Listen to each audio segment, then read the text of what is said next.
Hey, good morning. So, for those of you who are astute observers, you will note that I just said morning and that RedLife is in the evening. And also, you should notice by now that I am not in the auditorium, but rather in another room. And that is because we are re-recording this previous session because we lost the original audio. So what that means for you is good news, because I got my mulligan on live, and now I get to run it back here for you, having all of the kinks worked out. So that explains the environment that we're in. Now, you'll remember from last session that we were talking about a systematic approach to the gospel. What I mean by that is that kind of a framework around which you in a conversation can get to the gospel with a friend or a coworker or a family member, whoever it is you're talking to. And you get into that framework, you remember, by way of God, man, Christ response. God is holy, man is sinful. Jesus Christ has solved the problem of the holiness of God and the sinfulness of man and our inability to get to God. So Jesus solves that through his perfect life and horrible death and victorious resurrection. You remember that he dies as our substitute. So God's holy, man is sinful. Jesus Christ dies in our place. And the invitation of the gospel then is to respond to that message by faith or belief or trust in Jesus to reconcile us back to God. So that's the framework. And that was really the first session in this entire talk on that we've been doing for RedLife is you need to understand the gospel by way of a systematic or a framework if you're going to be effective at communicating the gospel to others and at communicating it and understanding it yourself. Now today, in session 2, we're going to talk about the gospel not in a systematic or a framework, but rather in a story. That there is a storyline to the gospel that is not original to me, of course, but is vitally important to your understanding as a gospel communicator, which is what we all are. We all, as followers of Jesus, need to be gospel communicators. And if you're going to communicate the gospel well, you kind of need to have two approaches. The first one is that systematic approach I've found, and the second good approach that I found you need to have in your pocket is the storyline approach, or what we'll call the gospel story. And so the gospel story has 4 chapters, and we're going to take all of our time today to explain this to you, the 4 chapters in the gospel story. The first chapter, and this is going to start to catch on quite familiar here in a moment, but the first chapter to the gospel story, chapter 1 is creation. Creation. Now, when we read the Bible, Genesis, we are introduced quite quickly to the idea of chapter 1 being creation. And so when you open up your Bible, the Bible's going to begin like this. In the beginning, God created the heavens and the earth. The earth was without form and void, and darkness was over the face of the deep. That's Genesis 1, verses 1 and 2. And the Spirit of God was hovering over the face of the waters. So here's the picture that you have in the beginning. God has created the world. In some sense, the world exists, but the world is uninhabitable. It's chaotic, you could say. The earth was without form and void, and darkness was over the face of the deep, and the Spirit of God was hovering over the face of the waters. So you can kind of picture this chaotic thing going on in creation. And God spoke that into existence. He spoke that, and then he begins to order that and create order out of chaos. And I think that's a pretty important understanding. So then you keep reading, and here comes God speaking into the chaos in separating it out and creating order out of it. Verse 3, God said, "Let there be light," and there was light. And God saw that the light was good. And God separated the light from the darkness. That's that order again. And he called the light day, and the darkness he called night. So that's the first day of creation. Then he continues through. And I'm not going to read all of this, but as you read Genesis chapter 1, what you have is God ordering the universe and then saying, verse 10, "It was good." Saying, verse 12, "It was good." Saying again, verse 18, "It was good."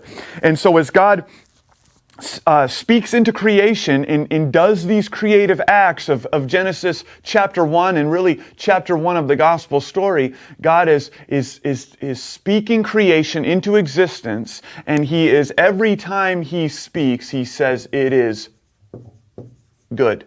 So chapter 1 of the gospel story is creation, and God makes creation good. Now you'll notice as you keep reading through chapter 1 that when God eventually gets to the pinnacle of His creation, which is humanity, and God says some interesting language there. He says, let us, so He's speaking in plural there, let us, the Trinity, make humanity, make man, make humanity in our image. And so that's exactly what happens. And so God gets done with the pinnacle of His creation, humanity, Adam and Eve, and God says that it was very good. So good, very good. So chapter 1 of the gospel story begins with creation, and what you need to know about creation is that it's very, very good. Now, if you are a Christian and you've spent time around Christians, usually what happens when Genesis chapters 1 and 2 come up is if you listen in on that conversation is usually orbits more around the idea of how God created and how long it took Him to create. And that's an okay discussion to have, but it cannot be your primary takeaway from Genesis 1 and 2 cannot be how long did it take Him to do that. Because actually, and I don't think this is even controversial, I don't think that the main thrust of Genesis 1 and 2 is to get us to argue about how long it took. Rather, I think the primary thrust of Genesis 1 and 2 is for us to see that God makes the world good, and He puts man as His stewards, as His representatives in this good creation that He has made. And He tells man, you can go read this, He tells man to cause, to exercise dominion over His creation, to cause flourishing in His dominion, in His creation. And so man has this special place in God's special creation as God's special representatives, and everything in the world is good. But then, chapter 2 of the gospel story happens, and it comes by way of Genesis chapter 3. And chapter 2 of the gospel story is fall. Fall. God creates the world good, and then something happens in chapter 3, and it's called sin, and it causes a fall. You read in Genesis 3, and it reads like this. Now the serpent was more crafty than any other beast of the field that the Lord God had made. And the serpent comes to the woman and he says, did God actually say, you shall not eat of any tree in the garden? And the woman said to the serpent, we may eat of the fruit of the trees in the garden, but God said, don't eat of the fruit of the tree that is in the midst of the garden, neither shall you touch it lest you die. So if you're not familiar with that, God puts all of these good trees in the garden, and He says, eat all of them, but don't eat of that one. If you eat of that one, you'll die. And the serpent comes and slithers up to Eve. Now the serpent is the devil, slithers up to Eve. He's been, Jesus tells us, a liar from the very beginning, and he questions Eve. And essentially the question sort of comes down to this. The question is, Eve, is God really good? Is God really good to prohibit you from eating of all the trees in the garden? Like, how good can God be if He gives you 1,000 trees to eat, but limits you in that one? Essentially, what the serpent is trying to get Eve to do is he is trying to get Eve, and by extension Adam, to go find their joy, their satisfaction, and their destiny around God rather than in and with God. it's really an age-old lie. God is sort of this, the language I've used before, this cosmic buzzkill who does not want you to experience joy and flourishing and satisfaction. And so what you need to do is you need to go around God to get to the thing that you really want. Because what you really want is away from God rather than in God. That is an age-old lie. And Eve buys it, takes the fruit, gives it to her husband, and the world in that moment fractures in ways that you and I don't even fully comprehend. And so the fall happens. Sin comes into the world. God comes down into the garden and He is looking for them, for His two representatives, the two that He had made in His image. And anytime God is looking for something, you can know that He already knows where it is.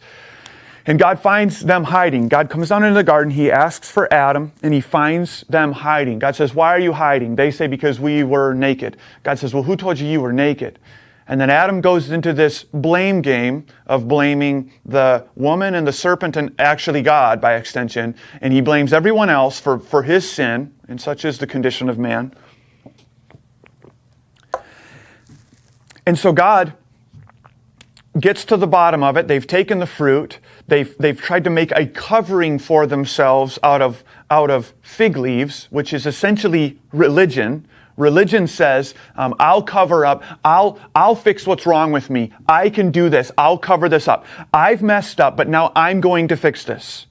Now, as a good gospel proclaimer to a lost and dying world, which you and I need to be, we need to be listening for religious attempts like that, like the fig leaves in the garden, to make a covering for our brokenness. That is all over the world today. It is all over the world today that humanity knows that something's gone wrong, and humanity will take up moralistic efforts many times to try to make a covering and be a good person to make up for their badness. And when you hear that as a good proclaimer of the gospel, you need to be ready to probe into it, and you need to know that our very first parents tried to do the very same thing, and it is a hopeless endeavor.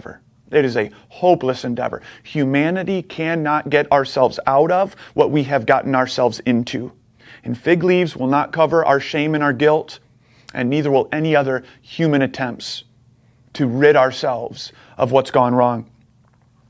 And so God is going to now explain the repercussions of humanity's fall, humanity's sin.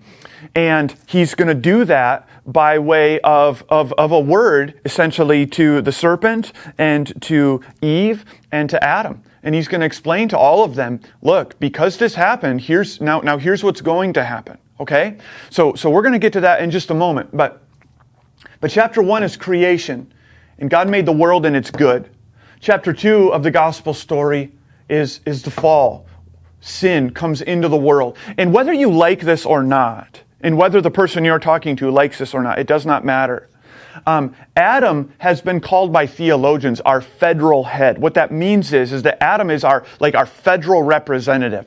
The way that the Apostle Paul explains that in the book of Romans is that when Adam sinned, you and I sinned too. And you say, well, but we weren't here. That's not fair. Well, I don't know that fairness is the priority in the Apostle Paul's mind at that point. He's just simply saying, as Adam fell in the garden, and when he fell, we fell too. And so that's why, if you've ever wondered why it is that we don't need to teach people how to sin, it's because we are born sinners. And we are born sinners because we're born fallen in Adam. And so the plight of humanity, the fall of Adam is the plight of humanity. When he sinned, we all sinned too. My 4-year-old came up to me the other day, probably a week and a half ago, 2 weeks ago now. And I don't remember why this even came up. I think he just randomly mentioned it. Must have been a Sunday school lesson from here, or some conversation he was having with someone. But he said, "Dad, God made the world good, and we broke it.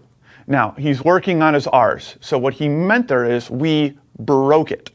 And that, out of a 4-year-old, is a pretty decent summary of the first 2 chapters of the Bible. The first 2 chapters of the gospel story and the first 3 chapters of the Bible. God made the world good. We broke it. Which brings us to chapter 3. Chapter 3 of the gospel story. Creation, fall.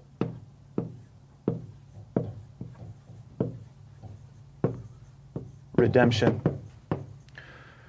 God made the world good. We broke it. And God is going to fix it. God is going to fix it.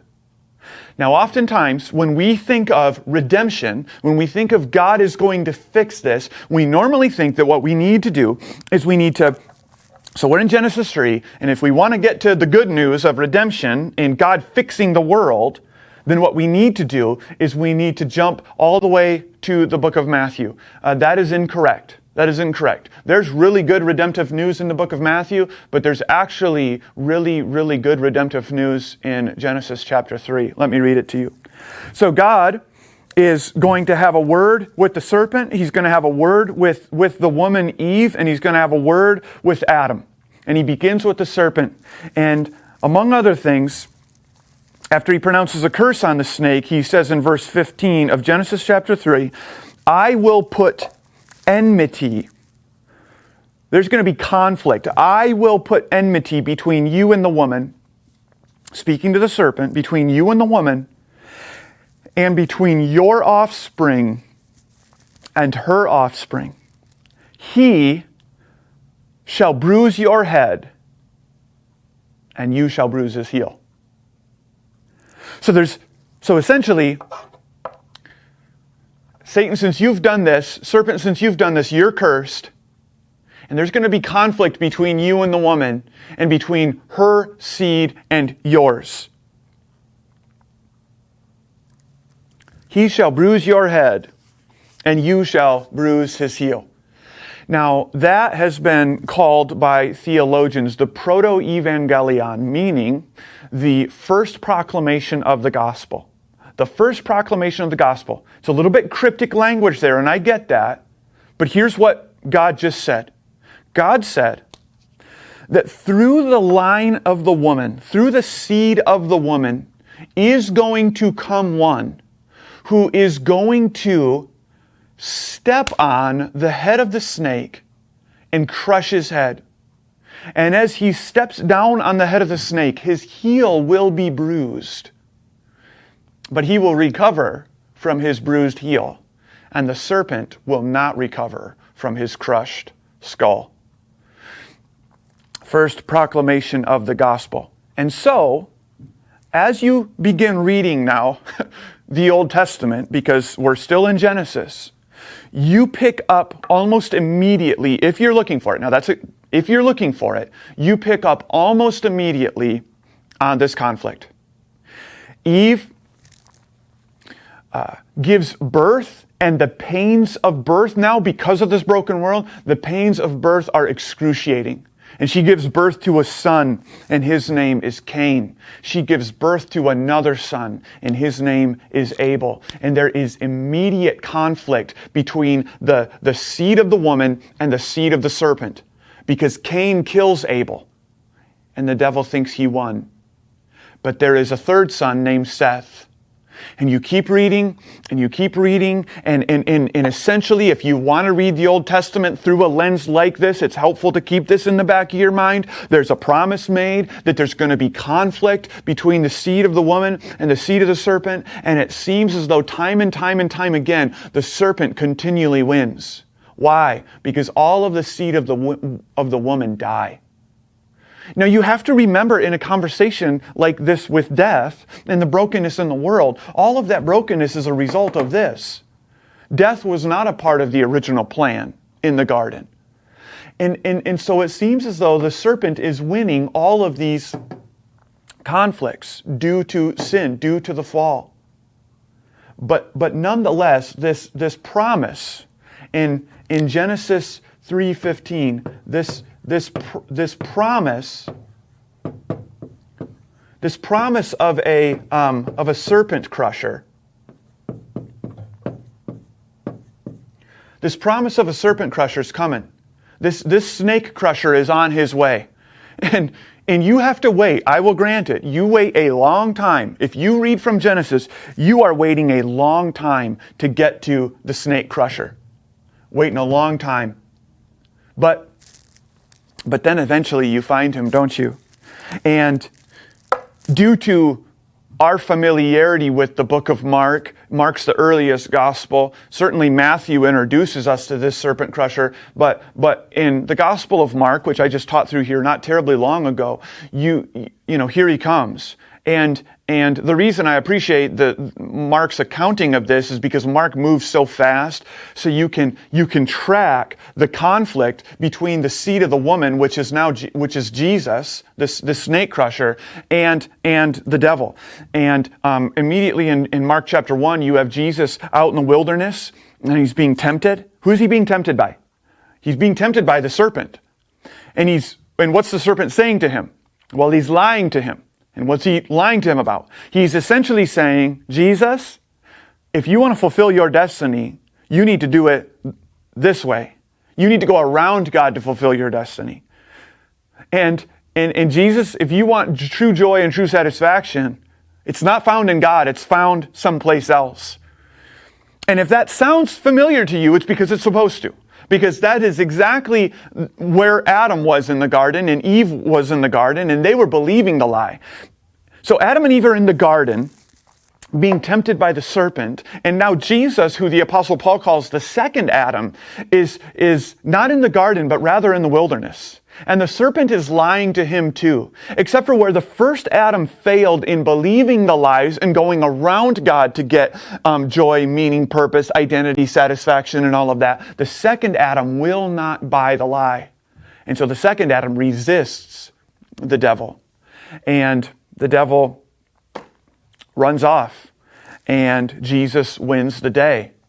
And so what you see immediately is this conflict happens, except for there's a very different detail now in between all the other conflict that's come before and now Jesus, because Jesus doesn't buy the lie.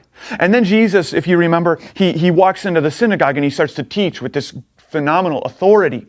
And a demon-possessed guy comes up, which is one of the devil's guys. And the demon tries to demonstrate authority over Jesus, but Jesus just speaks to the demon and the demon's gone.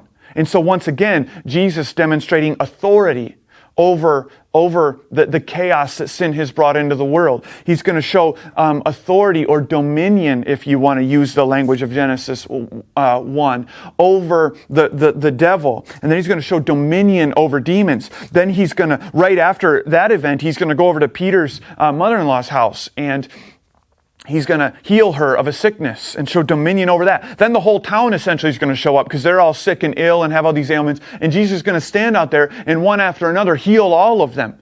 And what you're supposed to be thinking as you're watching that play out is you're reminded of that conflict that God promised would be in Genesis 3:15. And you are watching now Jesus overcome and demonstrate superiority and authority and dominion over the chaos that sin has brought into the world. In Mark chapter 4, you got Jesus out in a boat in the middle of a hurricane, and he's sleeping, and the disciples think they're going to die. And the disciples wake him up very abruptly, rather rudely, question his love for them. Jesus wakes up, looks out at the sea with the wind and the waves, speaks to it, and it goes glass calm. And you're supposed to say, the serpent crusher has arrived. The one who has the authority and the dominion has come. And he is speaking into the chaos of the world that sin has brought in. See, there wasn't supposed to be storms, and there wasn't supposed to be sickness, and there weren't supposed to be demons running around trying to destroy people. None of that, all of that comes from here, from the fall, from the chaos that sin brought into the world. And Jesus is coming and he is reversing the curse and undoing the chaos that sin has brought into the world. That's what redemption is. course, you keep reading in the Gospel of Mark, and what happens? Well, what happens is that eventually Jesus suffers the exact same fate that everyone else, whoever has come before him, suffers. He dies. And in his dying, now I don't know this to be true, but I think it's worth pondering that in his dying, it would seem as though the devil had thought once again that he had won the conflict. It would seem as though once again the seed of the serpent had triumphed over the seed of the woman. It would seem as though the serpent had once again crushed, broken, buried the seed of the woman. But what the devil did not realize is that in burying the seed of the woman in death, that seed would, if we can use this language, go into the ground and die. This is Jesus' language. And in going into the ground and dying, it would bring forth life. It would come back. That seed would die for 3 days and then come back from the dead on that Sunday morning. And in coming back from the dead on that Sunday morning, that seed would grant life to many of Adam and Eve's sons and daughters who were under the curse of sin. That seed, Jesus, would come out of the grave and grant redemption to them. And so the devil thought that he had crushed the seed of the woman once again, only to find out that the seed of the woman was actually crushing his head, dealing a death blow to him, and in that redeeming many sons and daughters who had been lost under the fall. Which brings us to the 4th chapter: creation, fall, redemption, and finally chapter 4 of the gospel story, which is restoration. Restoration. Restoration's the final chapter, and what restoration is that Jesus Christ, this serpent crusher, in the scope of his redemption, the scope of redemption is so great that what Jesus is actually going to do is he is going to bring us all who trust in him. He's going to restore all things back to the way that they were supposed to be. You could think of, if you want, you could think of this as new creation. A new creation. Now, the Apostle Paul tells us that we are new creations in Christ, and that's true. But this is a global restoration where Jesus is going to bring all of this back to creation, back to Eden, back to the garden, only it's going to be better. And the reason that restoration, the restoration of all things in heaven, is going to be better is actually for the sorrows and the tears of this life. That in heaven we get every tear wiped away. So there's a very real sense in which we bring, and just, I want to be careful here, but we bring, it seems, some sorrows and some tears to heaven, and then in heaven they're wiped away. And I think the reason for that is because there's a very real sense in which biblically, and this is not the point of this talk, but biblically, the sufferings and the sorrows and the sadnesses of this life actually serve to make heaven and the joys there sweeter than they would have been had we not experienced them here. The illustration I've given on this before is I've talked a bit about migraine headaches. And if you've ever had a migraine, then you know that the morning after you wake up from a migraine headache, you are more alive and more awake and more aware than you have ever been. If you've never had a migraine, just any sickness, right? Anything, and the part about migraines is that they're so bad. Like, you have a really bad headache. It's so bad that you think you might die and you're actually okay with it. You know, in the middle of the night when you are just under that sort of travail, and then when you wake up and you are not experiencing that pain anymore, the sun is brighter, the sky more blue, the birds more beautiful, your husband, your wife, more precious, your children cuter. I mean, just you are so alive. And you are alive because of the experience of the travails of the dark night. And the problem, of course, with that is that, but on morning number 2, when you're back to normal, you're exactly that. You're back to normal. And now your kids are an annoyance, and your wife is, whatever, not prized and valued as much, and the sun is just the sun, and the sky is just the sky, and the birds are just the birds. But I want you to think about, if that language is helpful, I want you to see that the restoration of all things in the new creation, in the new heavens and the new earth, that is going to be one continual morning after the migraine. You see, there's a very real sense in which this life is a cosmic migraine. We don't know it because we're so used to it. But all of creation has been subjected to futility, Paul says in Romans 8. We are groaning, waiting for our new bodies, and we lose sight of this. I mean, even as Christians, God help us, we lose sight of the fact that the world is not the way that it's supposed to be. But there is one who knows that the world is not the way that it is supposed to be, because he made the world the way that it was supposed to be, that it was meant to be. And now listen to me very carefully. And under his sovereign plan, we broke it. And according to his sovereign plan, he is in the process right now of fixing it. And according to his sovereign plan, one day when the time is right and the plan has been carried out, he will return in glory and fully and finally fix all of it. And the end, the new Garden of Eden, heaven, the new heavens and the new earth, the end of it will be better than the beginning of it, for the fact that we had lost, that paradise was lost, and that when we get it back, it will be the sweeter for having experienced the loss. So that is the gospel by way of story.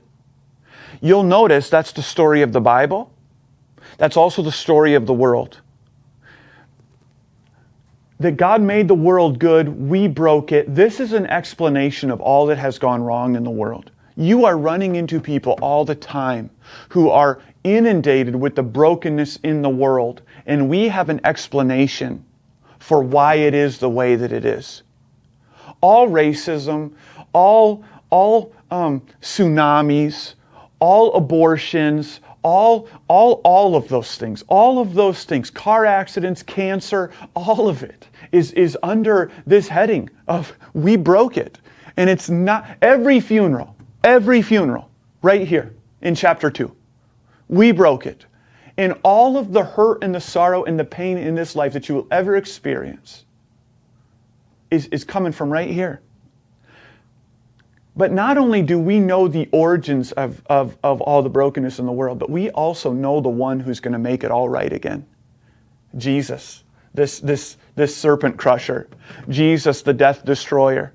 Jesus, the perfect Son of God, who is able and capable of bringing us into the presence of God and keeping us there for all of eternity.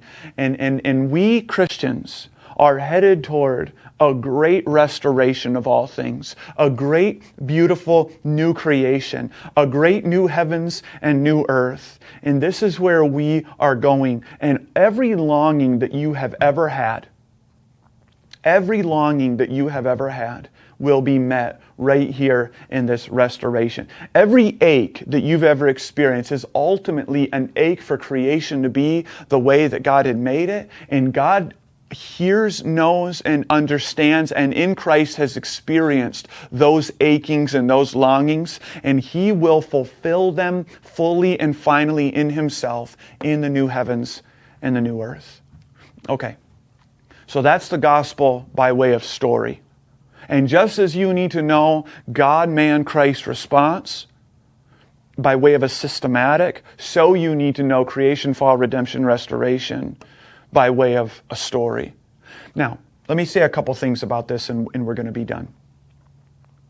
The first thing I want to say is that it is quite rare to find, it's rare in the church.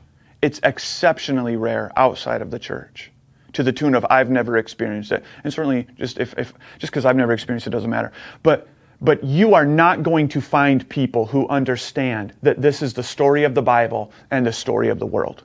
You're just not going to find it. People have all sorts of theories on what the story of the Bible is. People have all sorts of theories on what the point of the world is. People have all sorts of theories about how to get to heaven and all of that. In our job as followers of Jesus is to hear the stories that they're believing and to listen to the stories that they're telling, and then to come in to all of those counterfeit, ultimately hopeless stories with the story. And stories are profoundly powerful. If you don't know this, there's a reason that Netflix and Amazon Prime and there's a reason that those are billion-dollar industries, because they tell stories. Stories are profound. And I just want to say, no one knows this story for the most part. People in the church even don't understand that this is the story of the Bible, especially if you've been in a really thin, weak church with some weak preaching. And we all tend to think the Bible's about us, but it's not. The Bible is about the glory of God. The Bible is about God fixing all things. The Bible is about God taking the world back to the way that He had made it, only better. And certainly by His grace, and this is a scandal, He includes us in that story. But the Bible is a story of God, about God fixing everything that's gone wrong. And I just want to say, this is the most beautiful story that the world has ever heard or could ever hear. This story has everything in it that all good stories have. But this story, unlike the stories we tell our children, this story is actually true. And there is an ache and a longing in all of us to take part in this story. And you and I need to understand the gospel story. We need to explain it and preach it to ourselves. And then we need to go and take it to the world. Now, my experience with this has been that, especially with irreligious people, I find that this is a more effective means of communicating the gospel. Now, you have to have some time, right? You have to have some time to work your way through this. But with religious people, I tend to use the systematic approach. And the reason I start with the systematic, oftentimes with people who are religious, is because the idea of God being holy, they sort of have a category for. It's a wrong category, but they sort of have one for it. And humans being sinful, like they have a category for that as well. So with a religious person who already sort of has those categories for the systematic approach to the gospel of God being holy, man being sinful, Jesus dying in our place, and the necessity of repentance, belief, faith, trust, that sort of works. But when I have somebody who's irreligious, who didn't say grow up around the church, or maybe grew up around the church, but is just very, very ignorant to what the church would understand and teach, I usually am going to go with this one, because this doesn't assume that you necessarily need particular categories. You can even, so you get to, like say you're talking to an atheist and you say, well, God made the creation good. Okay, well you didn't win that chapter because they don't agree with you on chapter 1. But you can still keep talking your way through this if they'll allow it. And this still offers an explanation for the world that honestly is way better than their explanation of the world and is way more hopeful than their explanation of the world and is still a compellingly beautiful story and more importantly than compellingly beautiful, a true story. And if they would hear you out on it, then you have communicated the gospel to them in a meaningful way.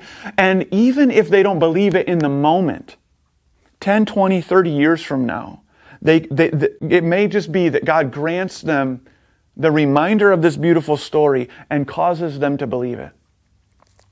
Along those lines, I was building some bike trails once with a group of volunteers who were from a college. I don't remember which college they were, but I was in charge of the volunteer group. Let's just put it that way. So there was, I don't know, probably 6 or 8 of them. And we kind of separated out along the trail, and my goal in the day was to just have a meaningful gospel conversation with all of them. And so I'm working beside this girl, college girl, early 20s, and we get to talking about what she's going to do because that's the easiest place to start. I don't have a ton in common with a college girl. And so I just said, so what are you studying? And I don't remember what she said. Humanities or something like that. And I said, oh, what are you going to do when you're done? And she said, well, I'm not really sure. And I could just tell as she continued talking, she was feeling quite a bit of anxiety around getting a job. And she was talking about how much it costs and the debt she has and all of that. And I just let her talk and she started, there was whether she was meaning to be vulnerable or not, she's telling me about a fear that she has, some anxiety that she has. And so I said, after she was done, I said something along the lines of I think that we have done your generation, I said to her. I don't know what comes after a millennial, but that's what she is. I think we've done your generation a bit of a disservice because we have so communicated this idea of job fulfillment to you that basically you need to find full fulfillment in the job that you go and find. And so, I said, so generations ago, it was, hey, you got some college debt, even my generation, and I'm a millennial, but it was, at least for me, it was, you got some school debt, go find a job, get out of debt. That was it. Like the drumbeat of fulfillment, purpose was not was not there. And so I just pointed that out to her. I said, it's tough, your generation, because basically what we're communicating to you, or what you're communicating to you, I don't even know where this is coming from, is that if you are not finding ultimate satisfaction and fulfillment in your job, then you're failing. And so I could just kind of let that land a little while. And this was in the course of a conversation, but what I just did there was actually increase her anxiety. Because before it was, I need to find a job so I can pay off my debt. And then I reminded her of this drumbeat of fulfillment. And she said something along the lines of yeah, that's really true. Like the whole fulfillment thing. And then she even talked to me about that, about how that's a big piece to the discussion of if she takes this job, she could, but will that job make her happy? But then she could also take that job, but then will that job make her happy? Which is actually just a different discussion than, previous generations were just go get a job, pay your bills, right? I've not found that happiness was a real driver in previous generations with regard to a job. Now we know this, every single generation has been looking for what we lost here. Every single generation has been looking for meaning, satisfaction, and purpose, because when we went around God in the garden in Adam to find it someplace else, we lost the very thing that we needed. So this girl is looking for fulfillment, her generation, fulfillment, all of those things in a job, but every generation before her had been looking for it somewhere, and we have never, ever been able to find it other than back in a relationship with God. So she says that. She talked about it a little bit, and I said, can I explain to you why fulfillment is so hard to come by? Something along those lines. Again, I'm just paraphrasing. Can I explain to you why fulfillment is so hard to come by? And she said, yeah, actually, that would be great. And so I said, okay, you have to bear with me because I'm going to tell you a story. And I just launched right into basically this. We're out here. I had like a pickaxe. I'm digging at a rock, and she had a shovel. And so we're going to be there a while. And so I said, can I just, so I just walked through the story of the Bible. I could tell by listening to her talk earlier that she seemed to be more on the irreligious side of things. And it seemed to me that in the moment, as I'm praying about this, like, Lord, I think the story is the approach. So I tell her this whole story. Took, I don't know, probably, I'm gonna say probably 10 minutes. And there was a little bit of back and forth in it, but for the most part, she just let me talk. And I explained the story to her, and there was, she's, sort of shoveling, and that's how we start. And then in the end, her and her friend, who's like down the trail of her about 10 feet, and my voice carries and I'm talking loud enough to get them all anyway. So then her and her friend, as I'm working my way through it, her and her friend just stop and, just leaning on the shovel and just listening. And so I get done telling them the story of the gospel, the story of God taking all things back to himself. The idea that, as Augustine said, our hearts are restless until they rest in God. That we will never find satisfaction apart from a relationship with God. A job can't give it to us. That Lewis quote, that if I look around, if I look inside of myself and I see longings that nothing in this world can fulfill, it reasons then that I was created for another world. So I just lay all of that out to her. And when she was done, she said something very close to this. She said something along the lines of essentially, that is the most beautiful story, or that's the most beautiful thing I've ever heard, or one of the most beautiful things I've ever heard. Something like that. That's one of the most beautiful things I've ever heard. And I actually agree with her. I said, yeah, in my mind I'm going, yeah, I completely agree with you. It is the beauty of this story that we pray that God uses to draw men and women to himself, right? We keep on talking, and then she says, and I don't believe any of it. Okay, that's fair. That's fair. You don't believe any of it. That's all right. But I don't know, and neither do you, what God might do downstream of that conversation, right? I don't know, and neither do you. And now our next session is going to be talking about how the gospel works. And I'm going to pick back up on that story and explain some stuff. But for now, the thing I want you to understand is that this is a compellingly beautiful story. And it's true. And those two things, the fact that it's beautiful and the fact that it's true, make it better than anything else that the world is offering by way of explanation of the world and worldview. The world's explanations, culture's explanations for the world are not particularly beautiful, and they certainly are not true.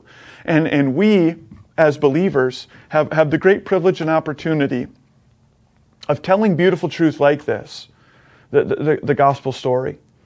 And so, what you need to do now through these first two sessions, you need to be able to explain to me the systematic. God's holy, man is sinful, Jesus died in our place for our sins, and we need to repent and believe the gospel. And you also need to be able to explain to me the chapters of the story. Chapter 1, creation, God made the world good. Chapter 2, fall, we broke it. Chapter 3, redemption, Jesus is going to fix it. Chapter 4, restoration. God is going to remake the world once again, and it'll be better than it was the first time. For all of the loss that we had, He is going to do that work. And if you want to be in the new creation, you need to look to the serpent crusher who has done for you what you can never ever do for yourself. You need to be able to have those both of those, the story and the systematic, and then you need to, as you're working your way through conversations with various people, you need to be asking the Lord what approach you're going to take. Sometimes you need to switch the approach. I thought on that particular day, I thought I'd run this back on another guy but it just became apparent to me that was not going to be the route, and I switched gears later and just went back kind of more into the systematic approach of things. Didn't see any fruit out of that conversation either. That's okay. We trust God with the results, but our responsibility is to tell the story, of the good news of what God has done, and to trust God to take care of the rest. So may God help us in this endeavor, church, to be proclaimers of this good news, and may He use us to bring great glory to Himself.